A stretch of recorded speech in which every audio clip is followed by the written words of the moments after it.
Cameroon, Bandung, Africa, Bandung, to the world, Bandung. Je ne sais pas si c'est juste une rumeur ou c'est du sabotage simple, mais il y a une histoire qui est en train de venir, hein, c'est en train de grandir avec beaucoup d'assistance, il y a une maman qui vend, elle vend l'haricot au niveau des épaules, c'est à Douala, hein, à Aqua, qu'elle commence à vendre à partir de 5 heures. Et cette rumeur dit ceci, qu'elle met l'eau de cadavre dans son haricot. Voilà cette information-là. Est-ce que c'est le sabotage? Il s'agit de qui? Les autorités compétentes devraient enquêter pour mieux savoir ce qui se passe, parce que vous vous rappelez de cette histoire qui est sortie il y a de cela quelques mois, du fait que les femmes qui fument le poisson allaient dans les morgues acheter les draps déchirés ou vétus pour aller chauffer ou sécher le poisson avec. Et tout le monde sait qu'il y a des substances chimiques qu'on utilise pour traiter les corps des cadavres avec, et que c'est nocif pour la santé. Maintenant, jusqu'à présent, on attend une enquête approfondie des autorités compétentes. C'est pas encore sorti, mais c'est aussi une rumeur. Et beaucoup de personnes affirmaient cela. On sait, mais bon, on n'a pas eu no palatable proof. Mais on doit faire très attention parce qu'on parle de la nourriture. À l'époque, quand j'étais à Boya, il y a un enfant qui avait exposé sa maman. Quoi? C'est-à-dire que la maman vendait le beignet haricot bouilli. Et apparemment, la pâte pour faire les beignets, elle faisait ça la nuit. Et qu'est-ce qu'elle faisait avec? Elle urinait dans ça. Et c'est son enfant qui avait découvert cela.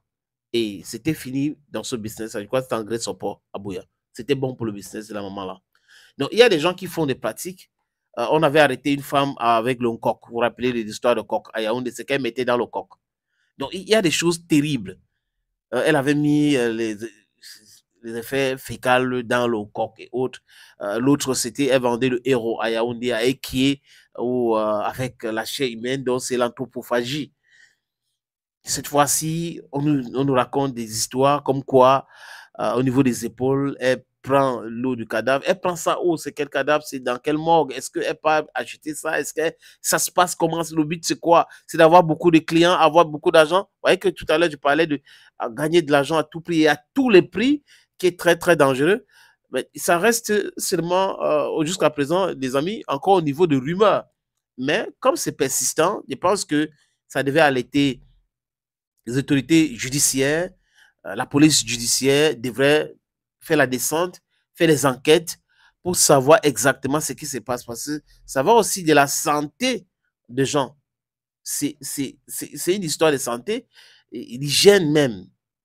Vendre la nourriture, mettre les choses à l'intérieur parce que vous voulez avoir de la clientèle. It's very, very difficult to decipher, very difficult to understand.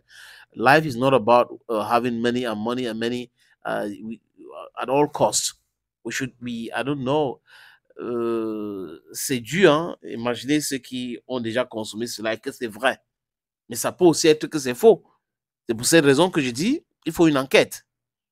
Une enquête avec les experts, hein, pour pouvoir tester cet haricot-là, voir s'il y a autre chose qu'elle introduit dans cet haricot, ou la suivre pour voir dans quelles conditions elle prépare. Les autorités ont tous les moyens à leur disposition pour pouvoir faire ce travail-là.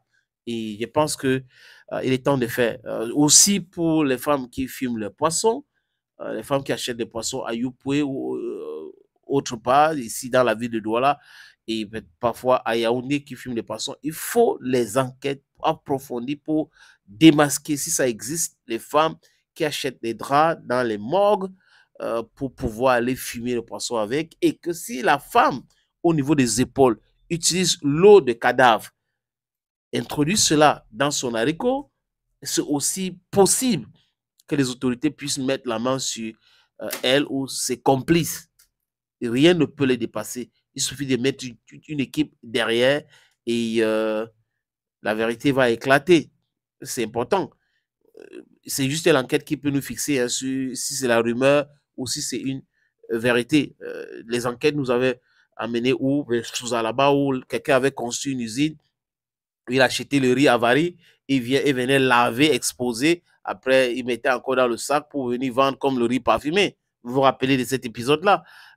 Et on avait démasqué parce qu'à travers, c'est un employé de la structure qui n'était pas content de ce truc-là et il était obligé donc d'alerter whistleblower et on avait mis la main et on a démantelé cette entreprise qui a empoisonné les Camerounais avec des histoires de riz parfumé alors que c'est riz expiré déjà. Donc, c'est très important. Human conscience should come in here so that we can save life. It's very important. Or we should not be thinking about money. Cameroon, Bantu, Africa, Bantu,